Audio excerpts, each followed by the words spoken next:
You're listening to Neurodivergent Mates.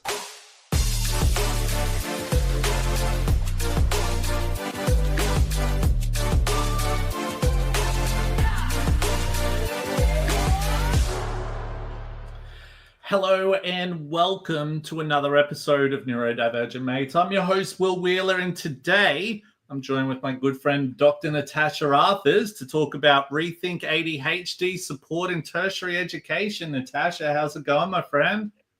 Pretty good, Will. How about yourself? Oh, can't complain. It's Tuesday, one step closer to the weekend, all of that. I hear you've got a pretty big weekend planned this weekend. I do. Yes, I'll be celebrating my 40th birthday this weekend. Yeah, all right. Nice. And going for a little bit of Italian? Yep, and plenty of cake. Plenty of cake. What's your favorite type of cake?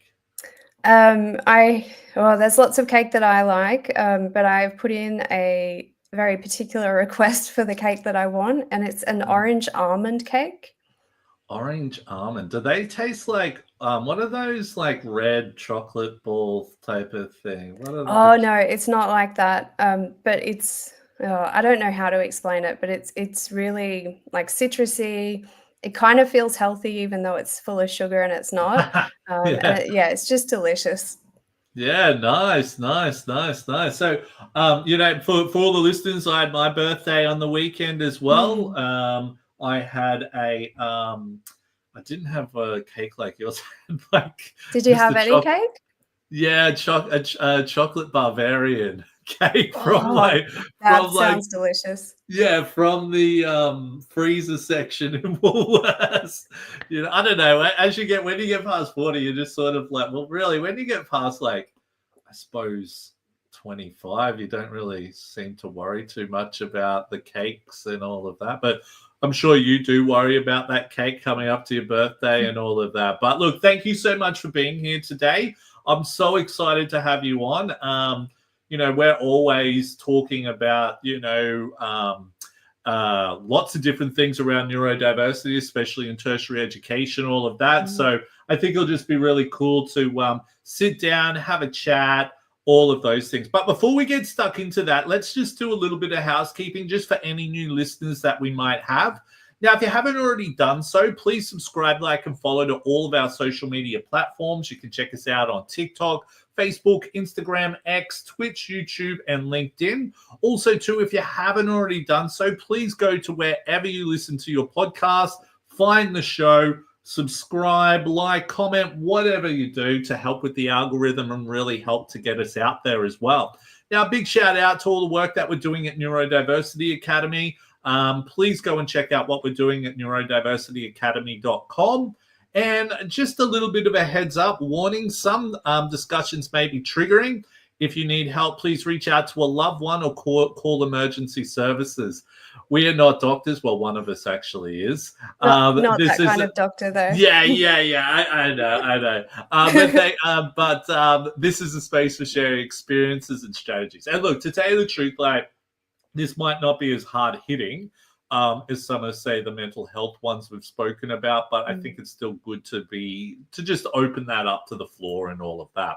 Now, look, if you've got some questions you'd like to ask us during the live podcast, look, chuck them into the comment section in wherever you're watching the podcast from.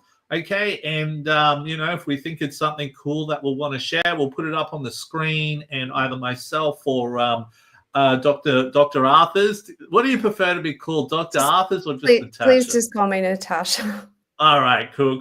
So we'll just go with Natasha there. Okay, so look, Natasha, you all ready to rock and roll? Yep, sounds good. You're born ready, right? I'll take that as a yes. All right, cool. So let's start off. So look, please share a little bit about yourself and a little bit about your background. That'd be fantastic. Yeah. I don't know where to start with this, but I guess because we're talking about education, that's probably the right place to begin. I got into working in education back in, I think it was around 2008, when I moved to China. and started teaching English, then got into teaching vocational education and training, and really, really love teaching and supporting students. So I continued on with that when I came back to Australia. And then I should say when it comes to my own education, I have quite a long list of qualifications, a lot of vocational education qualifications, and a lot of university qualifications too. But what most people don't know is I had 2 failed attempts at university before I was actually successful. So I, on my 3rd attempt, was very successful with university, really enjoyed it, got a lot out of it, and got a bit of the study bug, I guess you could say, and went from one course to the next course, into research, doing a PhD, which I completed, I think it was back in 2021. And that threw me into a research career, which I have now, because I really found that passion for not just education, but for research, and researching education obviously brings those 2 things together, and I find it really enjoyable. Yeah, so that's a bit about me in terms of my work. My research focuses on adult learners in particular. I'm very interested in how we can support and engage students, and also how we can use technology.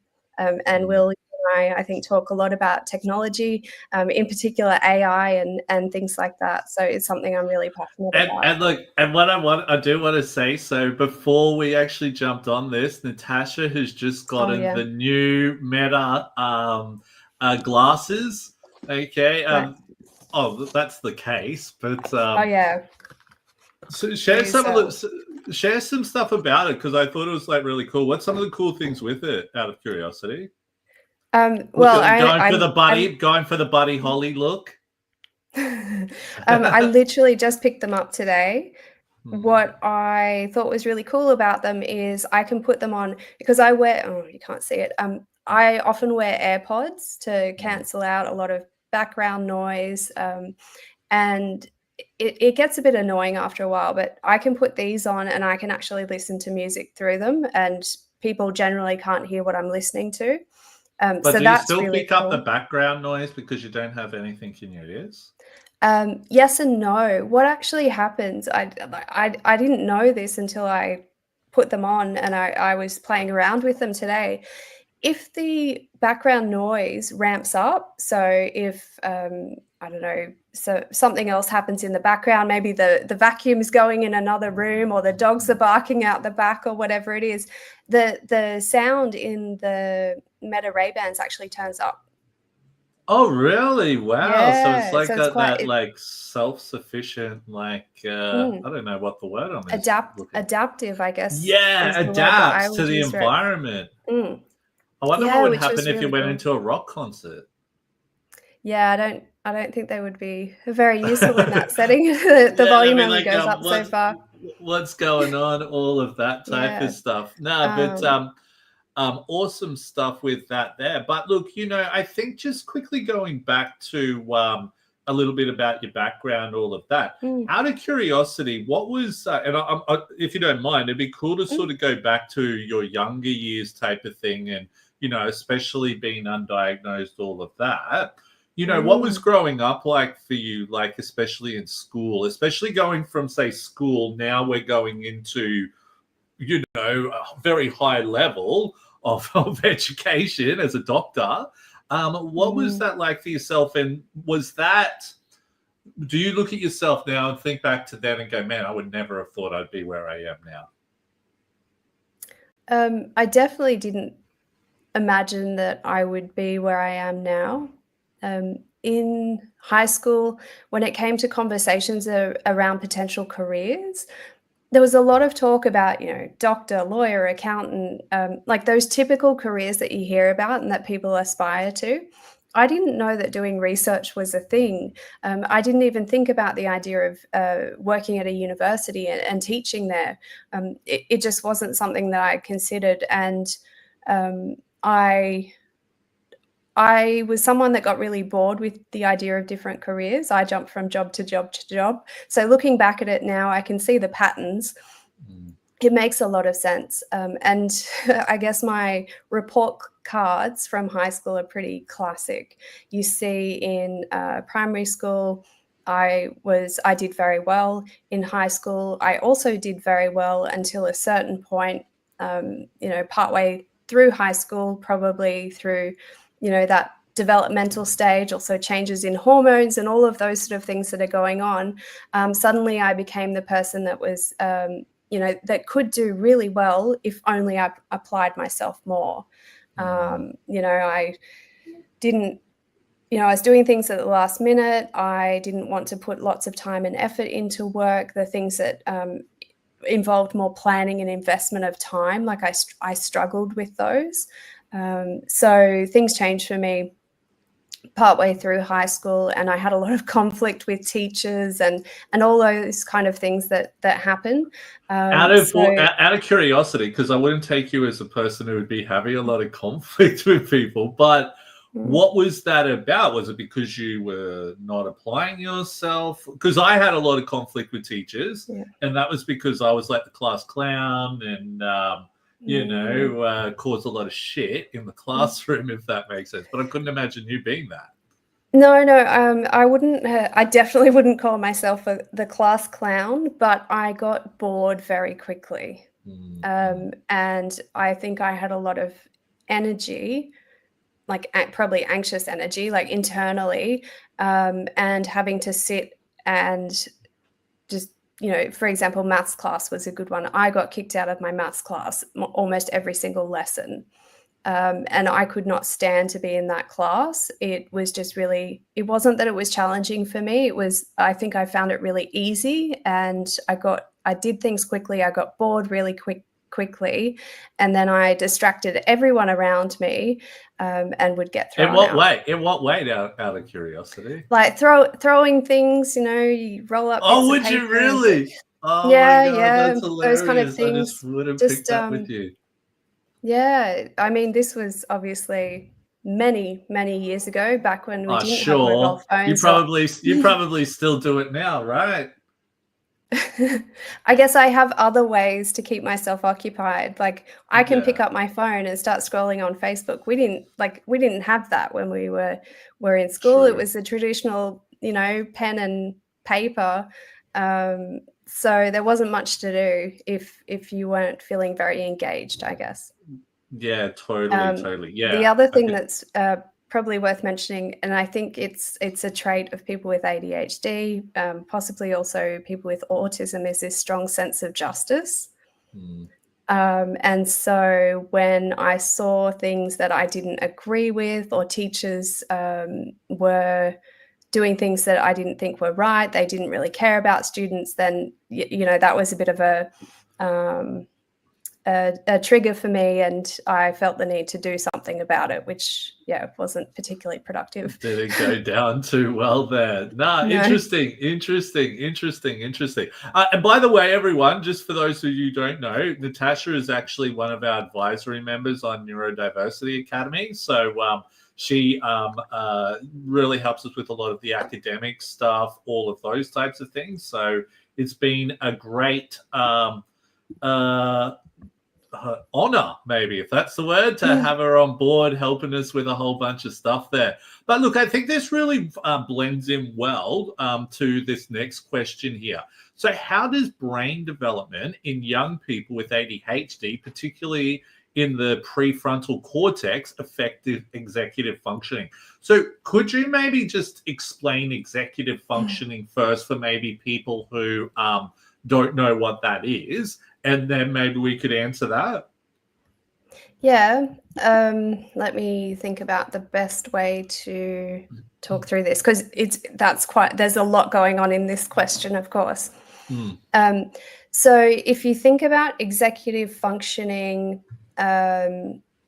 as aspects like planning, your working memory, your impulse control, and we also talk about like cognitive flexibility, so flexibility in your thinking. Those are aspects of executive functioning. And when we think about people with ADHD, planning is a big challenge, right? And also estimating time. We have time blindness, we have trouble estimating how long something will take, and all of that feeds into issues that we have with being able to plan, right? So working memory is another thing that I mentioned. So when it comes to our memory, we've got the long-term memory, the things that are stored, they're backed up, that they stay there. But your working memory is, if you think about it like your computer, it only has so much working memory before you start to see that sort of spinning wheel where it's not able to do anything and it freezes, right? So it's a bit like that with us as people when it comes to our prefrontal cortex and executive functioning. So we've only got a certain amount of working memory that we can use before we start to sort of freeze and it's like overload. And then if you think about impulse control, teenagers are a perfect example. They don't have much impulse control. They do what they want to do. They don't think about necessarily the consequences of it. They're very impulsive. So that's something for us that can be a challenge with ADHD as well. And then that cognitive flexibility in our thinking, are we rigid in our thinking or not?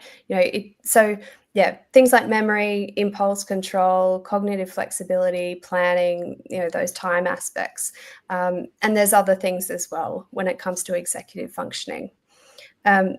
So there's different parts of the brain that do different things, right? And if we think about the prefrontal cortex in the front of our brain, that area is responsible for a lot of this executive functioning. So that's where it's happening. And what is important to know is that our brains develop and change, and that happens at different points in our lives. A lot of it happens, in our childhood, in our adolescence, and then as a young adult. So typically, the prefrontal cortex is fully matured, or it's pretty much gotten to where it's going to get to by the time we're in, for most people, when we reach that sort of young adulthood stage in our 20s. But something that is like a hallmark of ADHD is that area of the brain develops, like there's a bit of a lag in the development. And it used to be there was something floating around, I think, somewhere on the internet, it caught on and people used to talk about it, this idea that, an ADHD person, their prefrontal cortex isn't fully developed until they're about 35. I don't know why that number caught on. When I did a bit of research in preparation for this episode, I wasn't able to find anything to back that up. But what we do see is that there's a delay of between 2 and 5 years.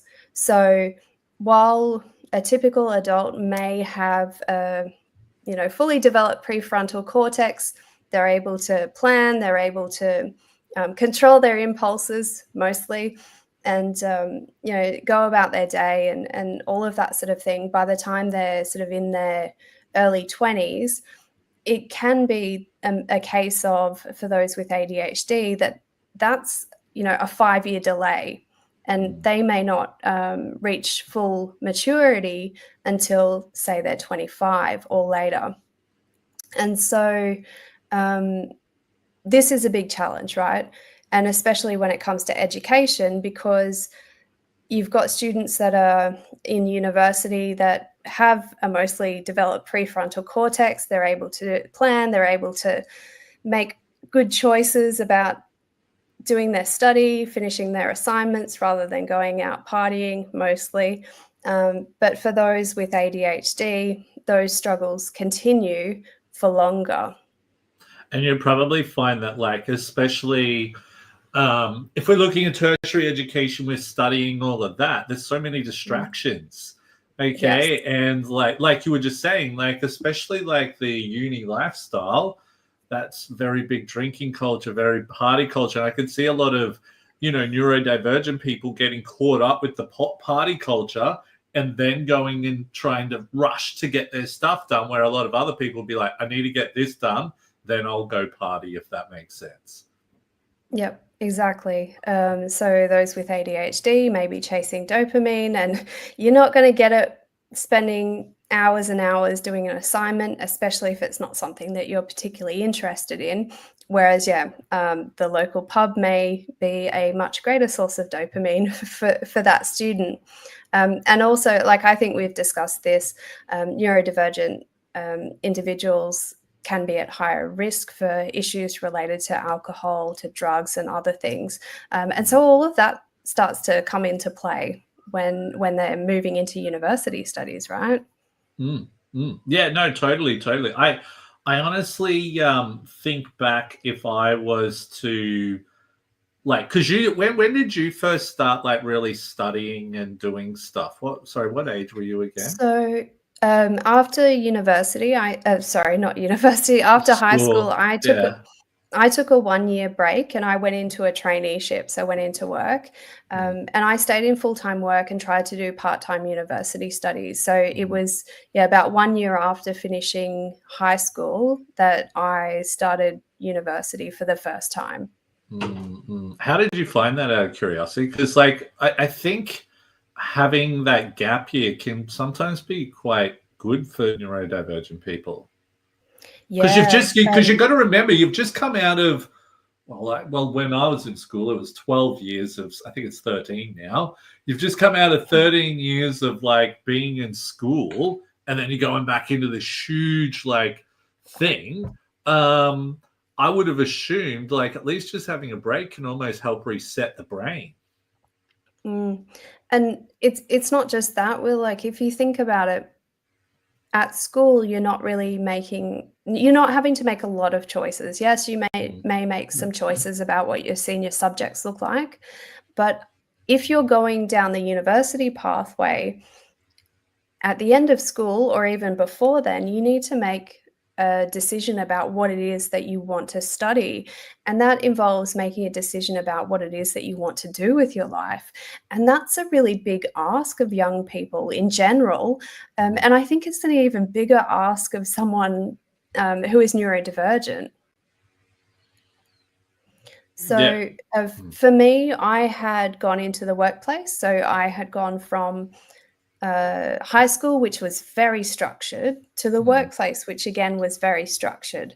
And then when I went into university, that structure crumbled because it wasn't like a Monday to Friday 9 to 5 thing, right? I had this inconsistent schedule. Some days I would have some things on, other days I wouldn't. I became much more responsible for planning how I went about my study, when I did it, when I worked on assignments. And so that, I think, was a key challenge, that flexibility can be such a great thing, but it's a blessing, but it can also be a curse. What were some of the things that distracted you, out of curiosity, at that age when you were going into university and studying? That's a good question. It's maybe not that it distracted me, but I was working full time and I had a lot of trouble prioritizing my university and my work.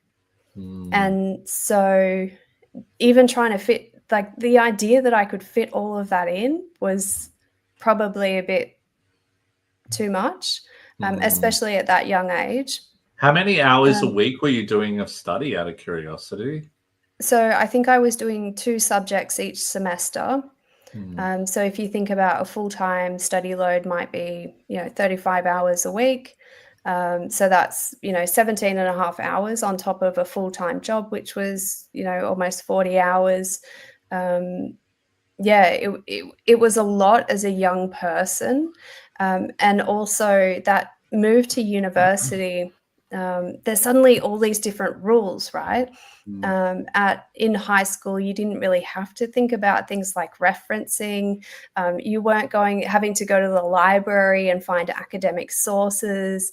The textbooks that you used in high school were much smaller versus what you get Mm. lumped with in university. And I found it really challenging. There was a lot of, I guess, unwritten rules as well about what you needed to do, when you needed to do it, how you needed to do it. And so, yeah, all of those things I think were a real challenge for me. Yeah, no, interesting. Yeah, I think like I could see myself now if I had gone straight in after school, I would have got so distracted by the lifestyle, I think. I Mm, love like meeting people, and I think like university is big on that. It's almost like a new school type of thing, mm, things like that. But sorry, one thing I was going to say, right? And it was interesting how you spoke about the hours that you had to do on top of work, right? Now, I yep. think this is a big thing where when I've spoken to other tertiary providers, going, oh look, it's only say the salespeople, right? They'll go, look, Mm, it's only 20 hours a week you have to do. Now, for a neurodivergent person, you're hearing like, oh, only 20 hours. Oh, yeah, well, that's not too bad, But really, if you think about 20 hours in a week, right, that's half a week of work. yeah, it's over 7 days. It's almost 3 hours a day, Mm, and 20 hours may not sound like a lot. And some salespeople do try and paint this rosy picture of what study would look like. mm, And they may even say, oh, but with your workplace experience or your past experience here, it would probably be easier. It may not even take you that long. mm, But if you were to say to someone, do you have 3 hours every single day, 7 days a week, every semester for however many years, mm. that conversation would look really different. And I think this is something that I would almost like to say, look, this is what, because it's hard to sort of say what 20 hours would look like on top of everything else you're doing. Yep. Where all of that type of stuff there. But look, let's move on from that because we're sort of talking about the challenges and all of Mm. that. But what are some of the key challenges students with ADHD face when transitioning into tertiary education like TAFE or university? And we sort of touched a little bit on Yeah. that. Did you want to Yeah. build off from that? Yeah. I would say there's this shift, like I said, from high school that can be very structured to much less structure. So different tutorials, different lectures, or different classes on different days, and different, each day looks different. And so there's this shift to what we call self-directed learning, where instead of it being the teacher's responsibility, the teacher's reminding students that they've got to do this, they've got to do that, and they're taking the lead more. When it comes to tertiary education like vet and higher ed, there's this real focus on self-directed learning, that the responsibility increasingly sits with the student. And I think that is important, but it shouldn't be a quick overnight change of leaving high school and having that structure to starting university or vet, and suddenly you take full responsibility. And that's because if we think about self-directed learning, that demands things like organization. It demands establishing routines, independent management of your time. And those are those areas where executive functioning, like we talked about, is a challenge, because those with ADHD, they may still be trying to develop those areas. And even myself to this day, I'm still trying to learn how to cope with some of those things, changes in routine or managing my time. So this quick shift to self-directed learning creates a massive problem for those with ADHD that may not be equipped to deal with it. And so what we see, some of those common difficulties that students would have is initiating tasks. So you get your assignment, like just getting started on the assignment is a problem. They don't want to, they can't bring themselves to start it. Tracking their deadlines of what they've got due and when they've got it due. This overload of their working memory because they're responsible, they've got to keep on top of all of it. And just adjusting to that reduced external structure that you would see in high school. And so those kind of challenges lead to what we see, like what we would think of as procrastination, students missing assignment deadlines, becoming more stressed. And like we particularly see that when students don't have the same executive capacity, like they don't have the same executive functioning ability as other students. So it hasn't quite caught up with the demands of their study. And so I think, I just wanted to... Oh, sorry, you finish. Before we jumped on this live stream, you sent me a link to a really interesting paper. Did you get a chance to read that, did you? Of course I did. Of course I did. Damn, you sent me, that was only like a minute before I jumped on. I haven't even read that yet. Sending me a paper is like sending me clickbait. It's like I have to have a look. What was it about, actually? Because it looks really cool. Yeah, and I thought I would ask you because you'll tell me. Then I won't have to read it. And I'd love to talk about it because it actually ties into a lot of the points that I wanted to make and a lot of the things that I wanted to talk about. And interestingly, when I was trying in preparation for this, I was doing research, trying to find relevant papers and things to support some of the things I wanted to talk about. And there is this lack of research, which makes it really challenging.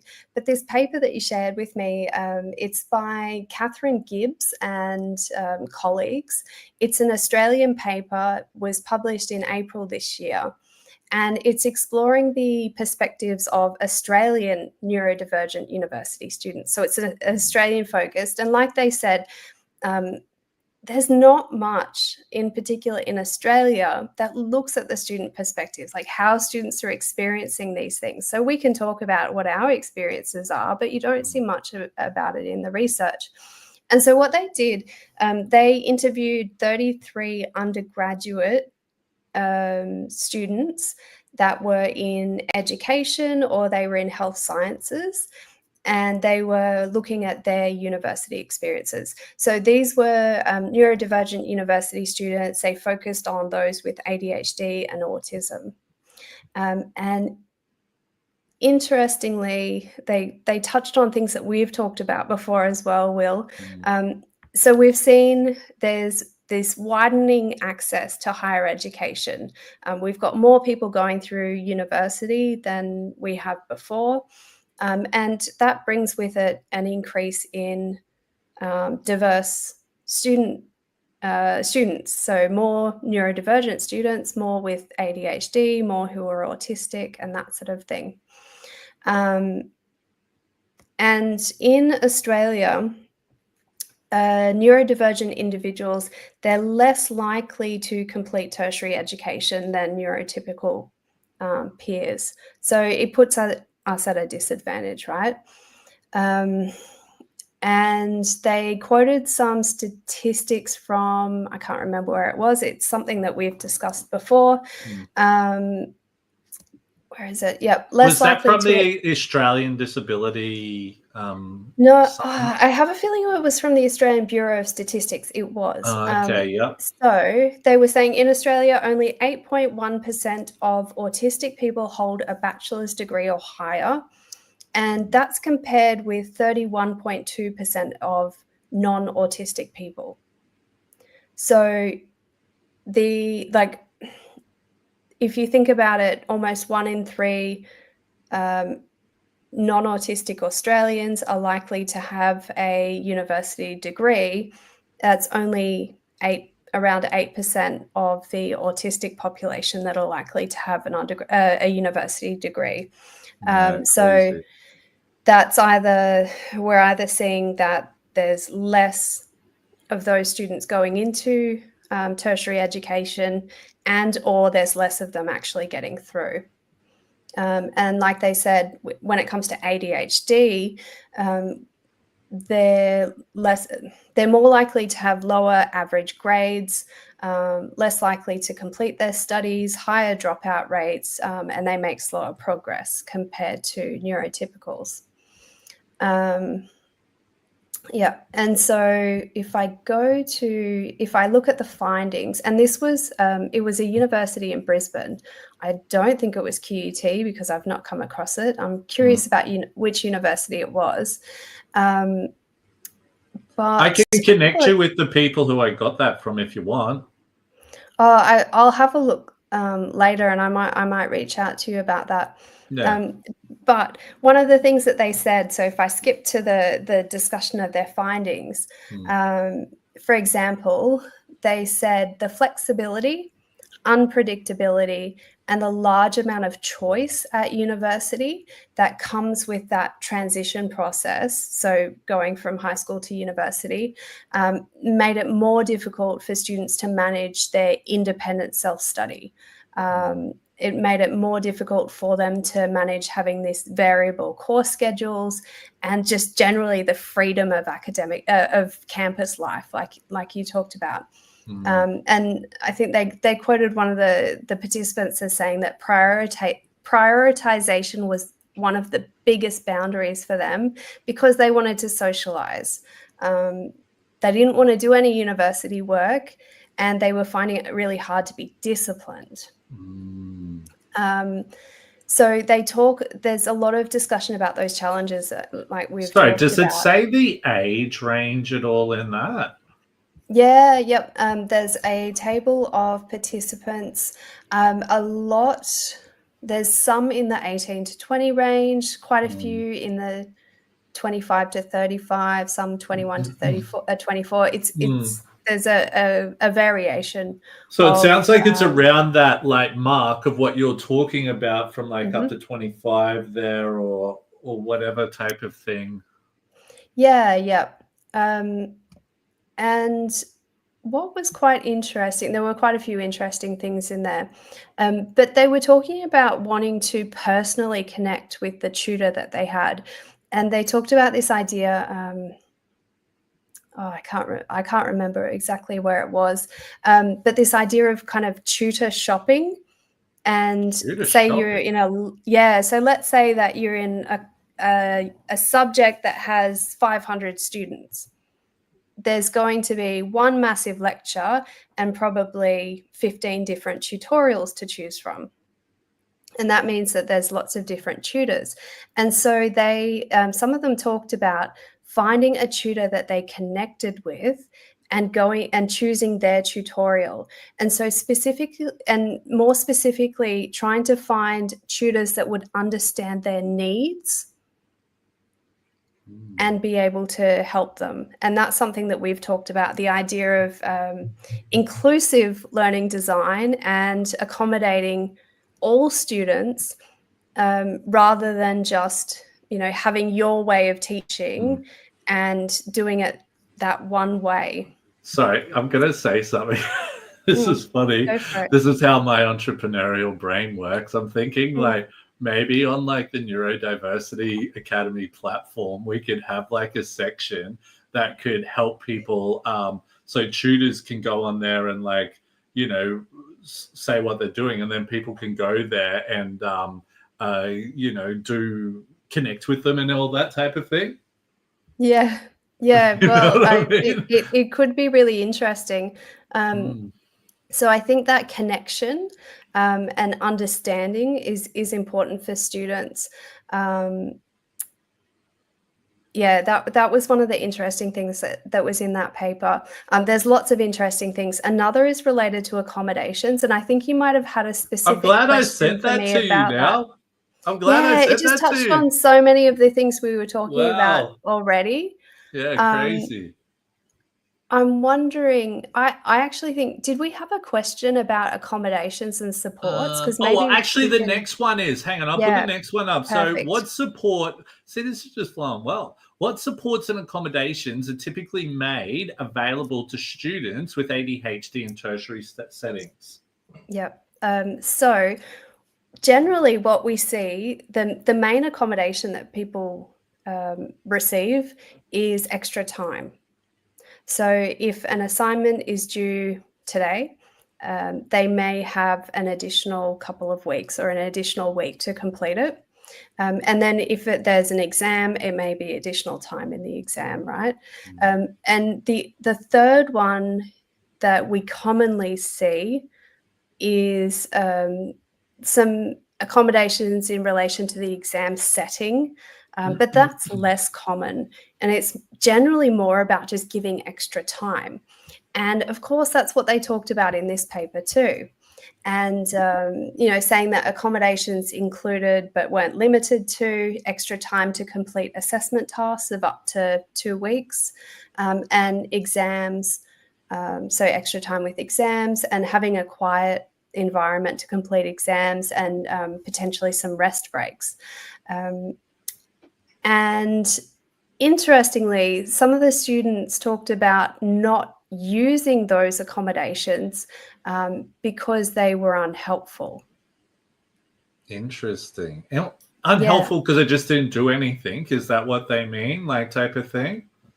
Well, I'll read it directly from the paper. Mm-hmm. So, for example, Harry said that the problem with an extension is because it's very easy for me to now treat the extra week as the new due date, which is definitely I'm now going to put it back. Which is definitely starting to cause more issues. If I know I've got an extension, it really doesn't help as much as you'd think. So yes, and that's something that I've experienced. If I have a deadline, I will get it done by the deadline. But if you tell me I can have another week to do it, of course, in my brain, that deadline's just changed. So it was really interesting to see a student specifically talking about this. Because I would say, right, like, and this is just me thinking off the top of my head, the accommodations that I would want is more in the classroom. An organization knowing, hey, let's get a schedule in place to help Will. Let's have check-ins with him regularly. Let's get him started on his assessment because he struggles to get that started. Let's give him a template of what this looks like so he has an idea of. To me, that's what accommodations would be for me. Yeah. So what I'm seeing is accommodations in relation to assessment, more so than accommodations in relation to learning. And I think that's interesting.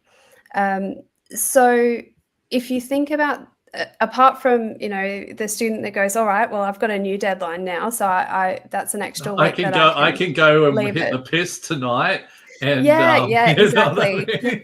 Or binge watch my favorite Netflix show or whatever it is. Yeah, because I've got another week.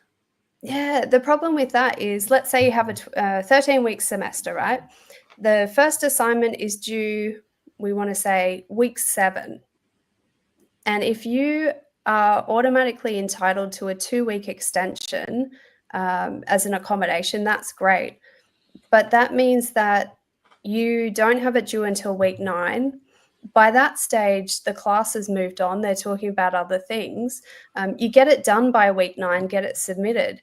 But then the next assignment is due, like, it's a 13-week semester. You get another 2 weeks, so that's week 15.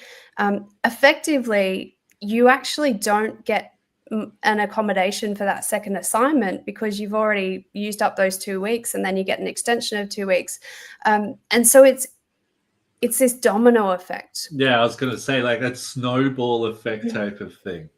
Yeah, and then while all the other students are enjoying their holiday, here you are trying to still finish your assignment after, within your 2-week extension.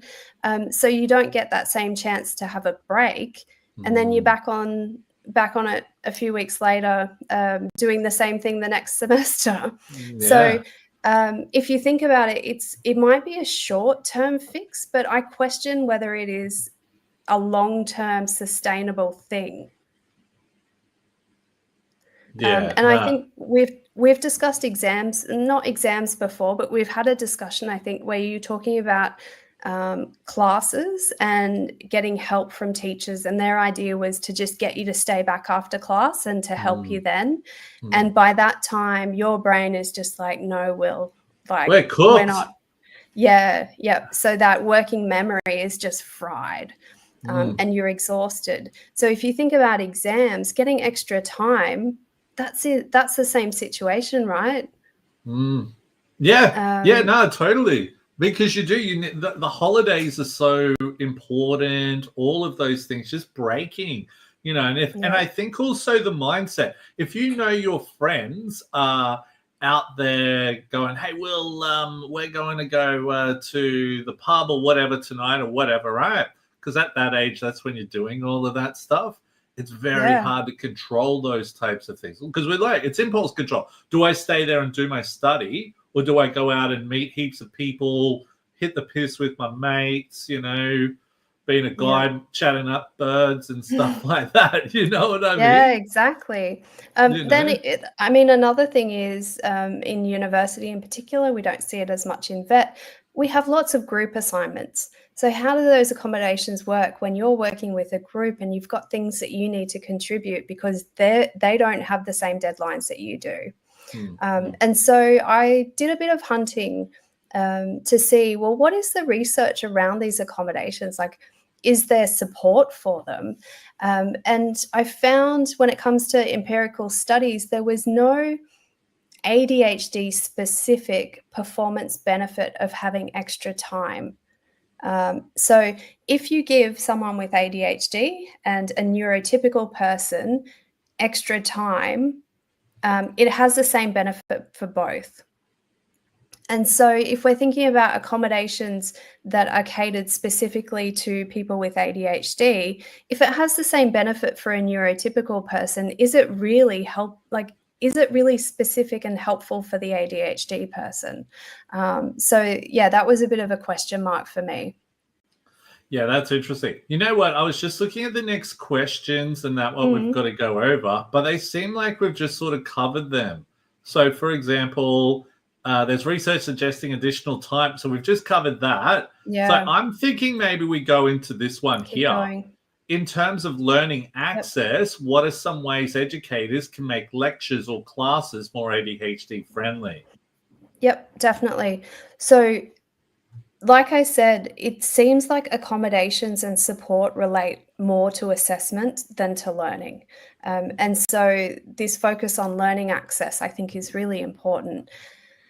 And the learning happens in the classroom, it happens online, in the lectures, tutorials, different classes. And I guess making it more ADHD friendly, we've talked about lots of different ways, and I'm sure you've got things to contribute. There's two things that I really want to talk about here because they bug me. One is when it comes to online classes and having to have the camera on. I don't think that is ADHD friendly. I don't think that is neurodivergent friendly at all. So when I'm teaching online, I say to students, it's up to you whether you want your camera on or off. It doesn't bother me either way. Choose what is right for you. Because I think that it can be quite overwhelming, the idea of knowing that you're being watched. You're in this box, and most ADHD, like a lot of ADHD people, like we like to move around. But when we're here in this box, we can feel really constrained. So I would say I would advocate for allowing students to choose whether or not they want their cameras on. If they're doing breakout rooms and group work and things, that might be a different situation. But I think they should be given the freedom to choose. The other thing is about recorded classes. So I've heard educators say, that they don't want to share their PowerPoints. They don't want to record the class and share it in advance or afterwards or whatever, because then students will get lazy and not come to class. And I think that's the wrong way to look at it. Yes, there may be students that make the choice that because it's all there, they don't need to go to the class. But I think that's up to them. Now, I think it's supportive for those with ADHD because they can choose how they want to access it, when they want to access it. So, for example, being able to watch the recorded lecture and change the speed. I think that's a big thing. If you're sitting there watching something on 1x speed, it can be so easy to get distracted, end up online shopping while you're trying to listen to the lecture because you think you can multitask. Sometimes just turning that speed up to 1.2, 1.5 can be enough to keep people on track and paying attention. So I would say those are the two relatively easy things that people can do to support students. Can I just say on that, right? On like the recording, all of that, for me, right? it would work really well for me because I'm able to watch what's going to be covered in the lecture, for example, right? Yeah. Then when I go into the lecture, I'm able to go, this is the part I really didn't really understand here. I can listen, and if I still don't get it, I can then ask questions. When I'm there just hearing it for the first time, I don't know the questions to ask them because I'm just processing so much information. Exactly. That's where the video recordings would work really well because it's like I'm getting that head start on taking that information in and being able to have it sink in, if that makes sense, or even go, man, I really don't understand this part. I can ask, can you explain this? I'm not understanding this part here. And then they can maybe, and then even if lectures are recorded while I'm in there asking them, then I can listen back and go, now I see what they're talking about, and, things like that. Yeah. So that's why I found the paper that you shared with me really interesting, because they were interviewing students and asking about their perspectives. And what we're talking about today, like, these are our perspectives. And I think if you were to share this with educators and say, hey, actually, people with ADHD are saying that if you recorded these things, they would engage more. They would not just listen to your recording, they would then go to class. Like, that's more engagement and more interaction with the learning resources. I think that's a much more positive way to frame it, and it may get them to reconsider what they're doing. But I think there also needs to be support for students in terms of developing that executive functioning, helping support them to be able to plan their time, to be able to prioritize things, and those aspects which we tend to overlook when we're focused on a particular subject in a particular course. And those types of things, this is my throwing my 2 cents in here. I believe those things need to be done right at the beginning of when they're student. Not like let's throw them into the lion pit and see what happens, right? These things should be done. And so there's, like we said, so there's structure. So it's like, okay, I know I need to go speak to, I don't know, my support person or whatever that looks like. Every Tuesday or whatever that looks like, right? Now, what I remember as well, especially when I was studying, at first it was incredibly hard. But once I started to get those processes and go, I need to do this, then it became something. And I didn't need as much support then. So they'll probably start to see when these people are getting the right support, they're feeling confident, they're feeling great. Okay, that's building that confidence. It gives more confidence to the learner. They're going to start to excel, and this is where they start to develop new skills, all of that. I know that was what happened with me. I was really crap with, I used to be really crap with, say, things like PowerPoint or word all of that, but then just doing it and, all of that, I was like, oh my God, I've got this now, great, fantastic, and that could be where then students go, man, I feel more confident. I want to go study some more, rather than quitting and going, well, I'm going to be underemployed because I'll never get through this because I just can't do it. Exactly. So building confidence, I think, is really important, not just for neurodivergent students, but students in general. And the idea of self-efficacy, which is a person's belief in their ability to succeed. So those things are really important. And like you said, education has a link to the workplace, to people's futures. So it's incredibly important that we do these things and look beyond just creating support plans for those that have formal diagnoses and meet criteria. It should be a much broader perspective of how can we support all students, particularly with what we know about the challenges that neurodivergent students may face. But you know what as well, like we're talking a lot about this with students, but yes, when education plays such a huge role, especially like tertiary education, right? For that next level, which is the workplace. So if we're able to help them with a lot, we're able to build that confidence, they're going to take that to the workplace. If they're in an environment where they're not confident, they're not getting things done on time, or, they're not guided, all of that, they're going to take that into the workplace. Do you know what I mean? So there is this flow-on effect when we do have, these proper strategies in place, or support, or understanding more than anything, that's going to really boost these people's, like we said, confidence to take it to that next level. Yep. I completely agree. And I'm sure you've had conversations with people that have not been particularly successful in high school, or in vet, or in university, and it really shapes their beliefs in themselves and what they see as their identity. And that has long-lasting effects on people. So yeah, I think it's really important, like you said. Well, I think I really excelled in the workplace, which gave me the confidence to then go and do tertiary education, right?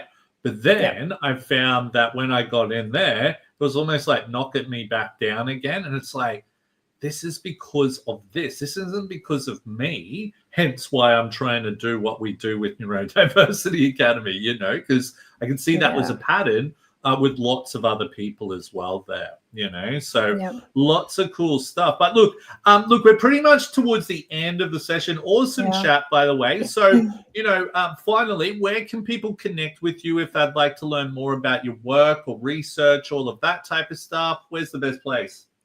I would say Google my name, or go look for me on LinkedIn.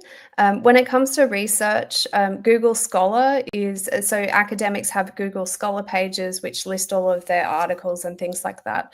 The most accessible way to get in touch with me, I would say, is through LinkedIn. I doubt there are lots of people that want to go trawling through various journal articles, because for most they're not as interesting to read as I would find them. But so Natasha Arthars on LinkedIn would be the best way. And if it's possible, Will, when you post this, if you could share the link to that paper that we were talking about, I think people would get a lot out of it. Yeah, I'll try and, I can't post this now because it's already posted.